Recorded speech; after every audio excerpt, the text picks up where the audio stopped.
my YouTube channel. Today I'm going to be explaining what I went through my second trimester, since I already passed that, and I pretty much got all my thoughts together and everything that pretty much happened. At the end of the video, I will be answering the questions that you guys had for me.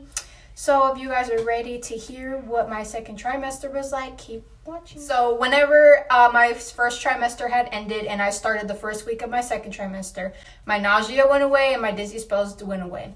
My appetite spiked all the way up. So instead of me just wanting to eat cereal and crackers and cheese, I actually wanted full meals. So my cravings went up. I had a lot more cravings and my appetite went up. I went from eating like maybe once a day to like 3 or 4 times a day. I was eating constantly. Like I'll eat something, 30 minutes later I'll be like, I think I want that too. I'm gonna explain to y'all what my cravings were. Okay, so I craved Chick-fil-A non-stop. Like every single day I wanted Chick-fil-A. I would want the salad and the chicken sandwich. That's it. Anything else I didn't want, but every day I wanted that salad. And that's the only salad I could eat. Like if I would try to get a salad from my job or I try to get a salad from Publix, like it would make me so sick. But if I ate Chick-fil-A salad, my baby was happy. He was happy. But okay, so Chick-fil-A, the sandwich and the salad, KFC, the chicken. I don't know why. KFC chicken is already bomb to me. Anyway, sorry, Popeyes lovers, but KFC is me. But KFC, yeah, that chicken tastes like 10 times better than normal. Okay, so besides those two, I also craved burgers. Though I always was a burger person, but it was just like the cheese and the bacon and the burger tastes 10 times better to me. I always wanted it. My favorite place to eat it from was either Burger King or Fridays. Those two were the ones I pretty much flopped to. More than any other restaurant, because like I still ate it. It was still really good to me, but those two restaurants were just like, oh my god, like I would feel like I was spitting on myself as I was eating it. It was that good to me. So I also craved banana peppers, black olives, and vinegar. I don't know why, but I was able to eat like a whole jar of banana peppers and I could like fork a bunch of black olives. Like I don't know why I was able to do that, but I was craving it so bad.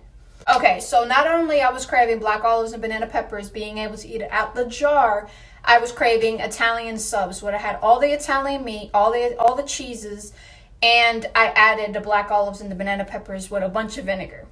Don't know why, that drink tasted so good to me. Y'all must be thinking I'm weird. I know my husband was looking at me like I was crazy, but that shit was good, so I still ate it. I ate that a lot, especially from Subway. If I had it from I had Publix one time, but I love it from Subway better.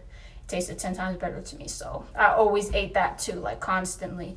Even though they tell you you're not supposed to eat like deli meats, but I was craving deli meat. So my baby was like, screw y'all, I'm still eating this anyways. Okay, so I'm going to tell y'all the things I could not eat that he would not let me eat at all. Okay, so if you know me personally, I come from an Italian and Puerto Rican household where everything is cooked with butter, oil, all that stuff. A lot of sauce, things like that.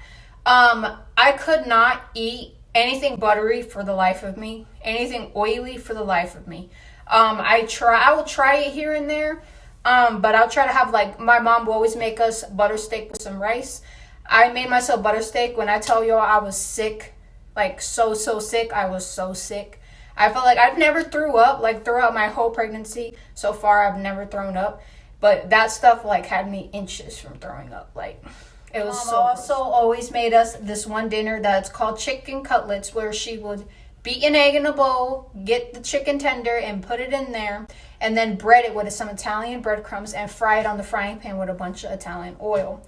I had tried to do that. When I say that I was so disappointed, y'all. Like I felt like I was gonna cry that I couldn't eat anything that I'm used to eating because I got so sick. It was just like I had heartburn up the butt. Like I felt all my food in my throat. My throat was burning. Like, you know when you burp and it's like fire? It was like that. My whole stomach would hurt. Like I have a bad stomach ache. So it was just like, my son is like, he didn't want that. So I was just like, had to find different foods to eat. Also couldn't eat my very, very favorite dish of everything. If I had a choice to eat anything that my mom used to make, I would choose salmon. I love salmon with some lemon juice and some rice and some green beans, and that junk is so yummy. When I tell you my son did not let me eat this at all, I really had a moment in the shower where I cried because I wanted that so bad. And every time I ate it, I got worse and worse and worse. I just felt like so sick. And they tell you that, fish, you're supposed to eat 1 dish of fish a week to help with your baby's brain development. Yeah, my son was like, I don't need that. My brain will grow on its own because I could not eat anything fishy. I tried to eat shrimp. It'd make me sick. I would try to eat salmon. It made me sick.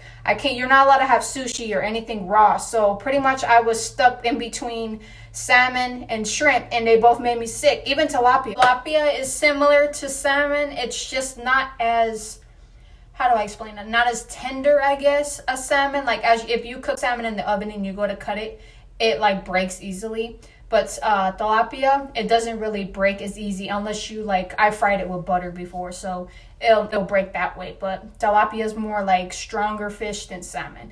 But yeah, I could not eat any fish at all. It'll make me really, really sick. I'll have bad heartburn. I'll feel my food in my throat. It was just I could not eat that at all. Okay, so the other fun part of second trimester is ligament pain, meaning that since your body is growing to adapt to cuddle the baby. I call it cuddle the baby, but it's to surround the baby and make a baby a home.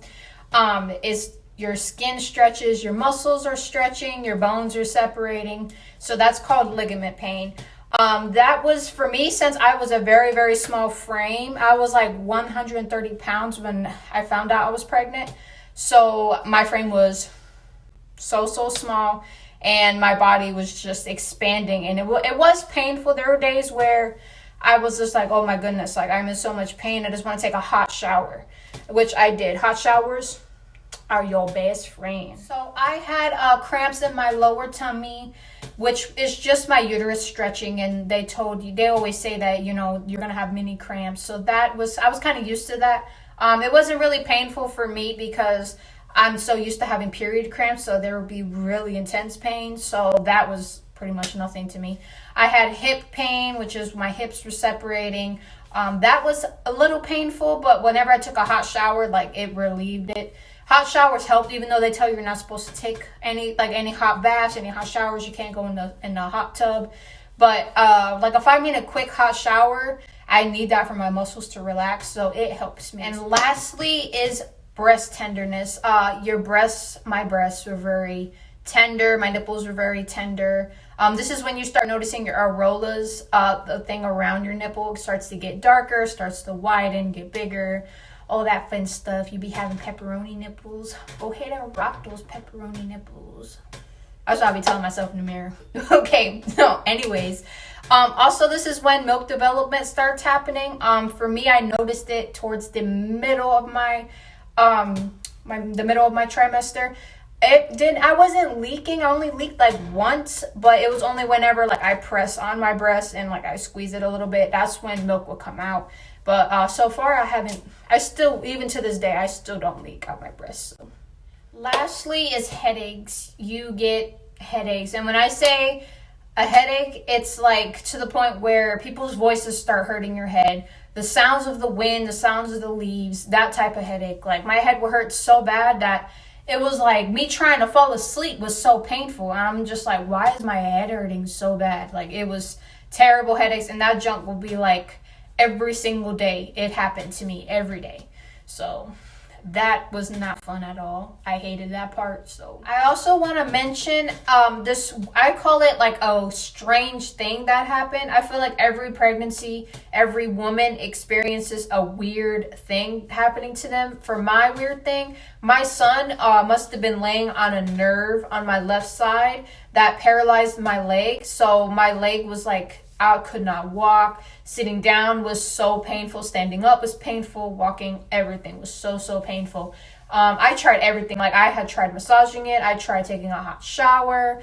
I tried stretching it and nothing helped. It was like every single day I had that pain, and that was like the worst pain ever. It took the pain away from my back, literally. Like, I didn't feel no back pain. I didn't feel no cramps in my stomach, no pain in my hips. It was just my leg that was hurting so bad. And it's like it went away as soon as I entered my third trimester. Like, as soon as he turned upside down and he went head down, it just disappeared. So I thought that was really weird because I never knew that babies can sit on certain nerves that can trigger certain parts of your body to be in pain. So that was something new that I learned. That's something to look out for. Every pregnancy has a weird, strange thing happen to them. You also take frequent bathroom stops. Like, the baby's like literally sitting on your bladder. Excuse me. That you go to the bathroom so many times, it's like aggravating. Like, I would just go to the bathroom and then I come back and I'm like, gotta go back. Excuse me. Because I was really bad. I had to go all the time. Constipation is another one. You get constipated. So I ate a lot. For me, I love cereal. I can eat cereal for like breakfast, lunch, and dinner if it was up to me. And so like eating a lot of cereal for me, it helped me keep my flow going. So look out for that too. Constipation is a major thing in second trimester. It is question time. Okay, so the first question I had was, did you take any medications during this period of time? I did not take any medications. I just dealt with it with my breathing, my in and out method. And they tell you that you can take the Tylenol. They allow you to, but how I feel is like, okay, when you have period cramps, you take Tylenol or whatever you take. But then the next day you're in pain again and you take it again. I didn't want to sit here and be taking it through my whole second trimester every single day, because I know eventually medicine like that affects your liver. So if you take it every single day, of course it's going to affect your baby. So I decided to just breathe it through, and it was my choice, so I decided not to. The second question was, that's a really deep, good question, was how is your mental, emotional state? My mental state is very peaceful and very happy.